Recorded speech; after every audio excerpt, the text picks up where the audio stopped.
향후에는 먼 바다는 LTE로, 가까운 바다는 5G나 6G 기술로 이 LTE-M 기술을 더 확대, 발전시켜 나가는 일들을 하고 싶고요. 선박해양플랜트 연구소에 근무하고 있는 심우성입니다.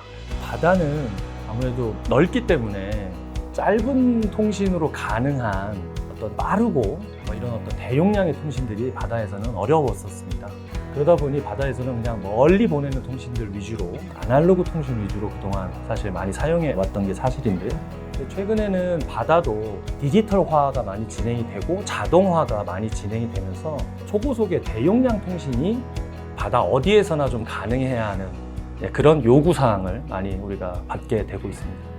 앞서 말씀드렸던 것처럼 이제 바다도 자율화, 지능화, 어떤 그 트렌드에 따라서 초고속 대용량의 통신들이 많이 필요합니다. 자, 그런데 육상에서 바다로 연결되어지는 것은 LTE-M이라고 하는 저희가 개발한 그 망도 있겠습니다만 위성도 사실 있습니다. 자, 그런데 위성통신망은 기본적으로 비용이 아무래도 비쌉니다. 비용이 비싸고 또 초고속으로 통신이 가능하다 할지라도 늘 항상 신뢰성을 보장해 주지는 못하는 게 현실입니다. 그렇다면 바다에서 정말 자율운항 선박이 혹은 무인 선박이 마음껏 안전하게 돌아다닐 수 있으려면 어떤 통신이 되어야 될까? 이 점에 저희는 주목을 했습니다. 그래서 가장 필요로 한다라고 생각한 건 뭐냐면 기본적으로 선박과 선박 사이의 통신입니다.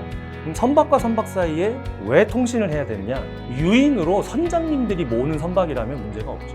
근데 거기에 사람이 없다고 생각을 해보자고요. 그러면 기계와 기계가 엄청나게 큰 선박을 어떤 식으로 운항을 해야 될까를 사전에 정보를 교환해서 결정을 해야만 안전하게 항해할 수 있을 것입니다. 그래서 이거를 저희가 선박 대 선박, ship to ship이라고 부르는데요. 이 ship to ship 사이에 빠른 대용량의 데이터 정보들이 오고 갈 수 있도록 하는 그런 통신이 있어야 되겠다라고 생각을 해서 저희가 초안이긴 하지만 이런 작은 빠른 통신이 가능한 장비들을 이제 개발해서 실험을 해보고 있고요. 그 다음에 또 하나 필요로 하는 통신이 뭐냐면 이제는 선박도 많은 센서 정보들을 모아가지고 디지털 트윈이라는 걸 만들 수 있어야 됩니다. 그러기 위해서는 지금보다도 훨씬 많은 수의 센서들이 선박 안에 설치되어야 할 텐데 그때마다 케이블을 깐다거나 그때마다 무선 설비를 쓴다거나 하는 것들이 아무래도 선박은 철판이 많기 때문에 쉽지가 않습니다. 그럴 때 이 철판에 표면을 이용할 수 있는 이런 표면파 안테나를 장착하고 있는 이런 장비를 만들어서 저희가 이런 장비들 주변에 있는 센서들이 전선이 없이도 케이블이 없이도 데이터를 선박 철판의 표면파로 보낼 수 있는, 그러면 아무래도 센서를 설치하기가 훨씬 더 수월하겠죠. 그래서 이런 어떤 기술들을, 통신 기술을 개발해서 저희 과제를 통해서 앞으로 10년, 20년 뒤에 다가올 자율운항 선박과 무인 선박의 시대에 저희 통신 인프라를 대비하고자 하는 그런 목표와 연구 내용들을 갖고 있습니다. 자율운항 선박은 기본적으로 선박과 육상이 항상 연결되어 있어야 합니다. 왜냐하면 자율운항 선박이 아무리 혼자서 자율적으로 운항할 수 있다고 하더라도 선박의 규모가 워낙 크고 또 위험할 수 있기 때문에 육상의 관리자가 반드시 지속적으로 모니터링할 수 있도록 그렇게 요구되고 있습니다. 자, 그러나 통신은 어느 순간에 끊어질 수 있다는 전제를 우리가 반드시 인지해야 합니다. 끊어질 수 있다면 잠깐의 순간이라 할지라도 이 자율운항 선박, 이 무인 선박은 스스로 판단하고 안전을 확보해야 되겠죠. 자, 그럴 때 스스로 안전을 확보하기 위해서는 가장 중요한 것은 자율운항 선박 주변에 있는 선박이나 다른 물표들과 데이터로 통신을 해서 그 상태를 인지할 수 있어야 된다는 거죠. 그것이 바로 저희가 얘기하는 ship to ship 혹은 선박을 중심으로 하는 그 주변의 사물들과 통신하는 이러한 체계가 선박에도 필요하다는 것입니다. 육상에 자동차를 예를 들면 V2X라는 통신 기술이 있습니다. 자동차가 자동차와 자동차가 어떤 신호등과 이렇게 데이터를 주고받으면서 안전을 확보하는 기술인데요. 마치 그와 유사하게 선박도 S2X, X는 everything 이렇게 표현하는데요.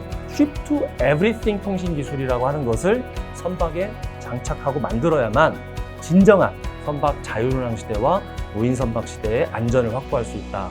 이렇게 저희는 생각하고 있고요. 아까 말씀드린 것처럼 선박 안에서 센서 정보들을 많이 모아야 되겠는데 이때마다 케이블을 설치해야 된다거나 이때마다 어떤 철판 문이 닫혔는데 저 반대편에 있는 데이터를 수집해 와야 되는 상황에서 와이파이가 단절된다거나 이런 부분들을 해결하기 위해서 저희가 철판의 표면을 이용하는 표면파 통신이라고 하는 이런 통신들을 이제 기술을 개발을 하고 있고요.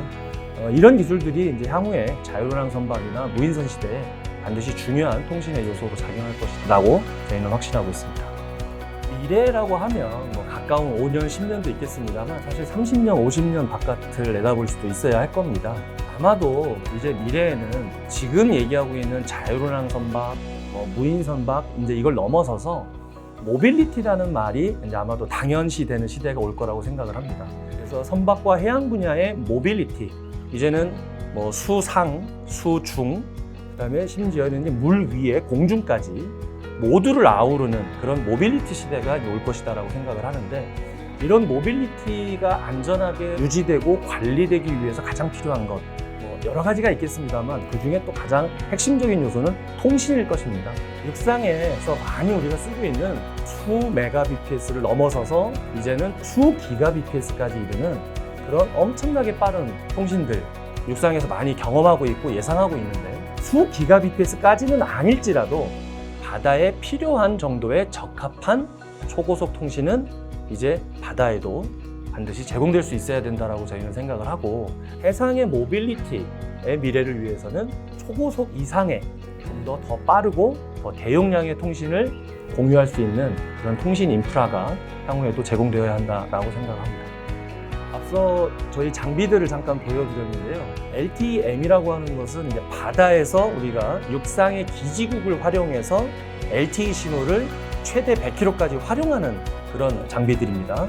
당연히 지금은 LTE 수준이지만 향후에는 먼 바다는 LTE로, 가까운 바다는 5G나 6G 기술로 이 LTEM 기술을 더 확대, 발전시켜 나가는 일들을 하고 싶고요. 그다음에 이 S2X라고 하는 선박대 선박, 그리고 선박대 드론, 심지어는 선박대 항공기에 활용될 수 있는 이런 통신 기술들을 저희가 세계 최초로 만드는 거기 때문에 아직 국제 표준이 없습니다. 그래서 이걸 국제 표준화해서 세계적으로 공통으로 쓸 수 있도록 만드는 이런 부분에 저희가 향후 계획을 갖고 있고, 앞서 말씀드린 이 철판을 이용하는 표면파 기술은 우리나라의 대학의 교수님께서 원천 기술을 개발하셨고 선박에 적용하는 일 자체를 저희가 이 참여 기업과 세계 최초로 지금 선박에 적용을 해보고 있는 중이고요.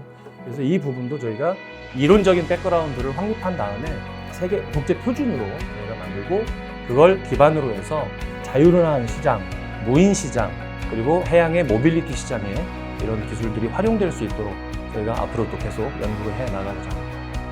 저희들이 연구원으로서 사실 최근에 이런 요구를 많이 받습니다. 실용화를 많이 해라. 당연히 해야 될 일입니다.